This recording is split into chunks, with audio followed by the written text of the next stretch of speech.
Você se sente desconectado do seu filho? Parece que não há possibilidade de construir um diálogo, como se a única conversa que você conseguisse ter com ele fosse exclusivamente que manda ele fazer ou deixar de fazer alguma coisa. Ele, por sua vez, ou irá argumentar, muitas vezes com zero paciência na forma com que ele vai fazer isso, ou reclamar mesmo, ou ainda pior, ele vai se calar, simplesmente para esperar você terminar o sermão e seguir sem estabelecer nenhuma conexão real. Quanto mais um diálogo. Minha proposta hoje aqui é trazer para vocês uma atividade surpreendentemente útil para que seja construído um vínculo que leve ao diálogo prazeroso, recíproco, entre você e seu filho. Adianto logo que não tenho fórmula mágica nenhuma, mas posso garantir que você vai se surpreender com o resultado. Eu estou me referindo ao exercício da conversa. Isso mesmo. Estou pedindo para vocês, pais, mães, conversarem com os seus filhos. Que conversa? Qualquer uma. Que assunto?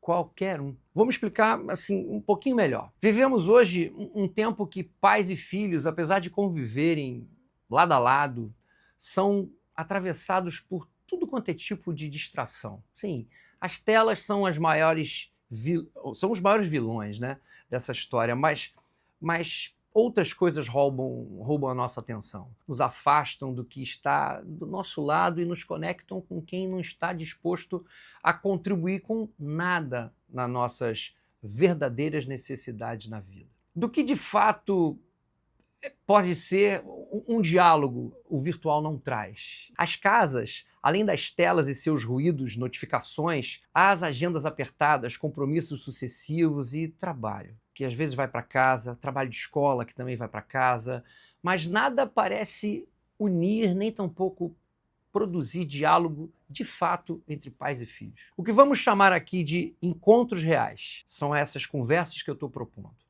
O sociólogo Zygmunt Bauman já alertava que na modernidade líquida, onde não possui uma forma rígida a ser seguida, um modelo que inspire, as relações tendem a se tornar rápidas, frágeis e descartáveis. O risco é que essa lógica invada também o espaço familiar, transformando a convivência em mera coexistência. Olha que coisa mais louca.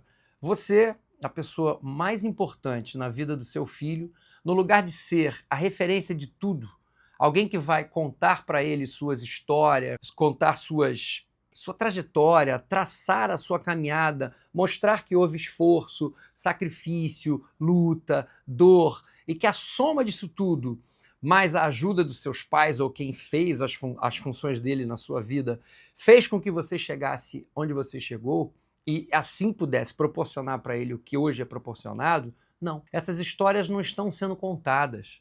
Não tem diálogo, não tem conversa. E quando uma história não é contada, quando nossos filhos não sabem das nossas vidas, principalmente aqueles não viveram junto, é como se a nossa vida não tivesse acontecido para eles. Nós passamos a parecer abstrações, como se a nossa trajetória fosse um caso do acaso, bem marcado em cartas de tarô, como dizia a música nos festivais. Você é daqueles que reclama que seu filho ouve música ruim? Então, conte a história dos festivais para os seus filhos, estádios lotados, gente torcendo por uma música vencedora, melodias e letras cheias de força e significado da sua época. Traz o teu tempo para o teu filho. Como é que você quer inspirar o seu filho se você, no lugar de conversar com ele, passa as noites todas vendo séries, assistindo filmes? Assim, mas eu assisto série com eles, nós estamos juntos, não importa. Séries podem ter o seu espaço, filmes, etc. Mas organize o seu tempo, desligue tudo, sai do celular, sentem-se num lugar silencioso e vão conversar. Isso mesmo, conversar. Conversar parece algo simples, quase óbvio, mas na prática tornou-se um dos gestos mais raros e mais estruturantes da nossa vida emocional. Conversar não é apenas trocar palavras, é criar presença física e simbólica. Aquilo que o filósofo Martin Buber chamava de relação eu-tu. Um encontro em que o outro não é objeto, função ou tarefa, mas é presença viva diante de nós ali. Conversar e contar histórias é criar histórias. Criar o hábito da conversa não significa promover diálogos profundos o tempo todo, nem realizar longas sessões de esclarecimento emocional. Nada disso. Significa, antes de tudo, criar um espaço psíquico-emocional através do diálogo. Na conversa você vai falar, mas você não está, em tese, ensinando. Então haverá um espaço para a criança perceber que pode falar, perguntar, imaginar como foi aquilo que você contou, tentar projetar isso na vida dela. Deixe-a perguntar o que quiser, volte nas histórias quantas vezes for preciso. Não se preocupa tanto em corrigir o que a criança tenha dito, não interrompe ela se ela estiver falando, não avalie, não, assim, incentive. O que você acha disso, meu filho? O que você faria se tivesse sido com você, filha? Crie um espaço em que o adulto não esteja ali para ensinar, conduzir ou performar, mas apenas para falar e ouvir. Sim, essa é a hora de você também demonstrar que sabe escutar o seu pequeno, o que o seu pequeno tem a dizer. Uma frase simples é capaz de inaugurar esse território entre vocês. Chega e diz, hoje é dia de conversa aqui em casa. Conversa à toa. Mas nós vamos conversar sobre qualquer coisa. Você pode até escolher o tema, filho, pode acreditar. Quando a conversa não possui um porquê, uma avaliação sobre o entendimento, escolha rígida de conteúdo, isso encoraja o seu filho a falar. Esse gesto dá à criança o protagonismo da fala e convida a nós, pais e mães, a praticarmos algo que a psicanálise considera central para a constituição do sujeito: a escuta. Freud afirmava que ser ouvido sem julgamento é uma condição fundamental para que o pensamento possa se organizar. Escutar não é esperar a vez de responder, é suspender a pressa, a correção automática, a tentação de transformar toda fala em lição. É permitir que o discurso venha torto, fragmentado, errante, porque é assim que a vida psíquica, nossas dores mais ocultas, vão conseguir se expressar. Seja por nós sentirmos segurança, seja por nós nos distrairmos de nós mesmos. Quando a criança percebe que pode escolher o assunto, seja um jogo, um sonho estranho, uma dúvida aparentemente banal ou uma ideia confusa, ela relaxa. E quando alguém relaxa, esse alguém se revela. A conversa espontânea não segue roteiro, não é interrogatório, não é aula disfarçada, não é investigação, é encontro. Hannah Arendt, ela diz que o sentido surge no espaço entre as pessoas quando elas se colocam em relação. É o que eu estou propondo. Uma relação entre você e seus filhos. Essa disponibilidade dialoga diretamente com o pensamento de Winnicott, pediatra e psicanalista, que dizia o seguinte: o desenvolvimento saudável não depende de perfeição, mas de uma presença afetiva estável e responsiva, na maior parte do tempo possível. Pequenas falhas não são apenas inevitáveis, elas são necessárias. É nelas que o seu filho, sua filha, vão aprender a lidar com a frustração e a construir uma autonomia emocional. A conversa cotidiana, nesse sentido, não é uma técnica educativa sofisticada. Ela é uma expressão concreta da suficiência parental. Ela comunica à criança algo profundamente estruturante. Eu estou aqui, eu te vejo, eu te escuto. A psicologia do desenvolvimento e a terapia do apego reforçam essa ideia. John Bowlby, ele demonstrou para a gente que crianças precisam perceber seus cuidadores como base segura. Alguém que acolhe, orienta e oferece previsibilidade emocional.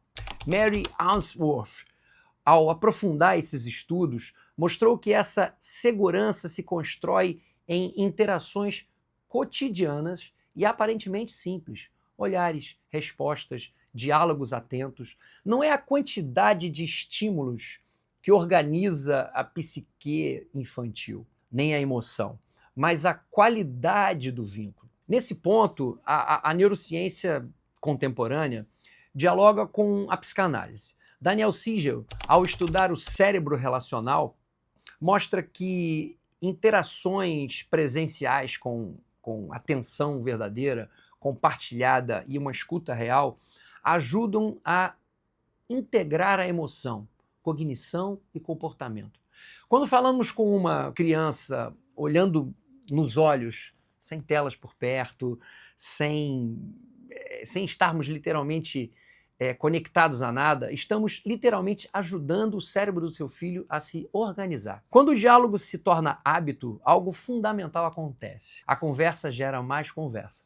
Mágica? Não.